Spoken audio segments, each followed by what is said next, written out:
এই শীতে সকলেই পিঠা নিয়ে ব্যস্ত আছে। তার মাঝেও আমি চলে আসলাম পবিত্র রমজানের উদ্দেশ্য করে একটি রেসিপি আপনাদের মাঝে নিয়ে।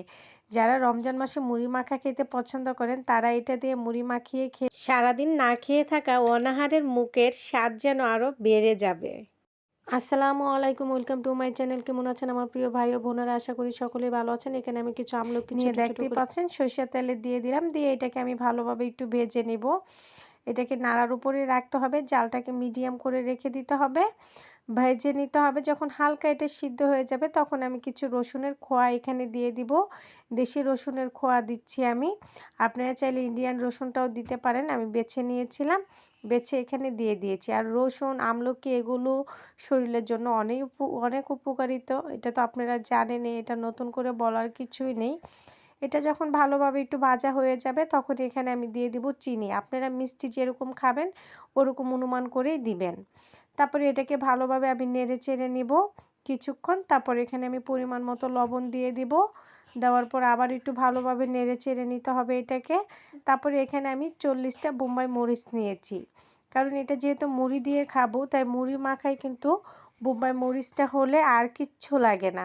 সাথে আছে রসুন, আছে আমলকি, একদম মুড়ি মাখাটা পারফেক্ট একটি মুড়ি মাখা হবে। আর মনে হবে যে মুখের স্বাদ লেগে থাকবে, এরকম একটি রেসিপি আজকে আপনাদের সাথে আমি শেয়ার করতেছি। এটাকে কতক্ষণ ভেজে নেওয়ার পরে এখানে আমি দিয়ে দিব সরিষা বাটা। দিয়েছি এখানে আমি 2 চামচের মতো, দিয়ে ভালোভাবে এটাকে ভেজে নেব। এটাকে সুন্দর করে ভেজে নিতে হবে। দেখতে পাচ্ছেন আমি কিভাবে ভেজে নিতেছি। এই আচারটা কিন্তু অনেক মজাদার একটি আচার। আপনারা কিন্তু সারা বছর সংগ্রহ করে রেখে দিতে পারেন, সারা বছর সংগ্রহ করে খেতে পারেন। এই আচারটা যে কতখানি মজা সেটা আপনারা বাসায় করে না খেলে বুঝতেই পারবেন না।